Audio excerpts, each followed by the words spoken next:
na di gị kpọtalụ gị obodo oyibo wee sị gị ndị a chọrọ ka ị nwee friend, ndị a chọrọ ka ị nwee enyi ọbụla na ife a n'ididebe bụ ije ọlụ ịnata, ndị a chọrọ mmadụ ịchọta gị, ndị a chọrọ gị nwee ịchọta mmadụ, ndị a chọrọ mmadụ ịkpọ gị na fon, ndị a chọrọ gị nwee ịkpọ mmadụ na fon, bikos ndị a chọrọ aka ya eme kịta ibido saba gị isi, asagide gị isi ibido tụgobie kpalibia gbogobe gbedebe, ndị a chọrọ ya ịkwelụ. Ọ gwakwa gị na Naijiria sef bifo i wee bịaba ahụ ikwelụ, ilutekwa obodo oyibo ọ kontinukwa the same thing. I wee lutezie ndị ọlụ unu kpọọ gị nsogbu, fonu gị ring ya nsogbu because of ihe ikwelie na nkwa na ịma nwe friend atọ. Mana dịka ha na-ekwu maka ya nwekwelụ meeting ndị be anyị ọ banyere, ọ na-akpọ gị eje wee sịkwa gị ilu ebe ahụ still don't make friends because na ya chọrọ na ilu ebe ahụ onye ọbụla gị na ya karịrị ụka ụlọ kalịsị ụka wụsa na ebe ahụ. Don't give anybody your number, nobody should give you their own number. Ikwugide ọ sị gị oke gị na-anatafa nọmba, ịnata ịdọkasị anya tufuo, ị ga-ekwe? Ọ sị m nne ka lụrụ n'ụlọ ọlụ na-ezokwu na di esi anyị nwere friend, mana pụọ rises sọsị ya ga-anọrọ, any rises sọsị ya ga-anọrọ, na enwere ike ịgwa mmadụ okwu. Ịba n'ụlọ ọlụ ọ bụgodo na ị nara agwa mmadụ okwu, ịma njide mmadụ agwa na gị okwu. Gwagodo m onye ama nwee a friend just one n'ụlọ ọlụ, ọ bụkwanụ na ịbịa late kedu ka isi ama ife mere? Etikwe n'iwu a ezikwe n'ozi si ziluo gị, kedu ka isi ama ife mere? How can you tell adult na enwere friend? Ọ kwere m nghọta, ahụrọ m ife unu na-emesi nọ in charge ka unu dị na unu bụ leaders. Ị bụrụ a leader isi nwunye gị enwere friend maka na o nwee friend na ọ ga-emebili gị ife na fa ga-akpabalị ya. The only thing bụ emene nwunye gị ajọ ife, nwunye gị ama mme gị ajọ ife. Oh yes, ịnọgide kịta etu nnọ kịta isi m enwere friend, o nwere ife na-eme gị n'isi? I don't understand. Enwere m friends before i wee bịa nụba m.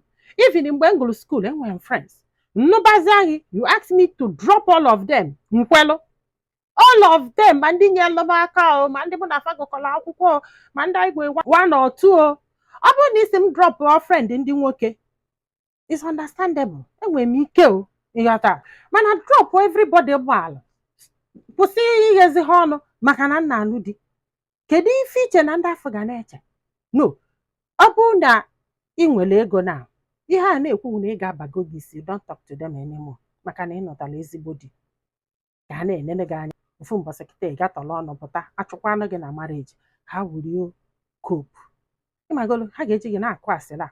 Ụfọdụ asị ochimo ọkadinwa si atọ na since ọ nụrụ di na ọ na-emezile fega, na since ọ nụrụ di na nna m, na since ọ nụrụ di na like how would you start self? Ke ka ị ga-esi bido drop your friends? Onye ịkpọrọ esi ya na di m use mụ na mmadụ akwụsị na for that akpọzina m na phone, nwere ife jikọzie mụ na achọrọzi m ka mụ na agụkwụ. Agbara m how to do this. How to do this, I don't know. I'm telling you, I don't know. Mana o nwere ka ọ dị na ị ga-anụta nwaanyị asị anyị nwere friend na friends a niile bụ ngịnwa, mana gịnwa na-ekpokosi friend niile dị n'ụwa.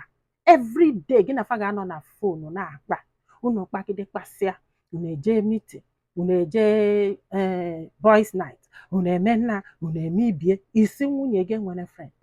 Amara m ma nwaanyị ka ị na-anụ ka oru ka ị gbatara ivi na oru na-enwe friend. Nwa bọyị bọyị bibe gị nwere friend. Oh yes, n'ọkọlọ gị wee malụ ike gwụkwala ma mụrụ m ife nna afọ na this marriage anyway.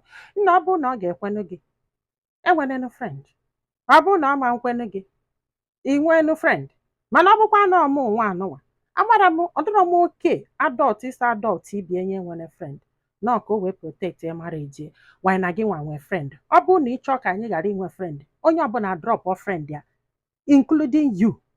Oh yes, ọkwa na ịchọ ka ị nwee friend, onye ọbụla enwebe friend, ọ bụgodo ụlọ ọtụtụ nwa ike gwụkwala na nke gbasasịrị m anya, mana onye ọ ga-ekweme fine. Nwere ife bụ na nwoke follow your friend or like their point anya out, say I don't like this person, achọghịzị m ka gị na ya na-abụ. Stop seeing him or stop seeing her because na ọ bụrụ ezigbo mmadụ, inye m reason then.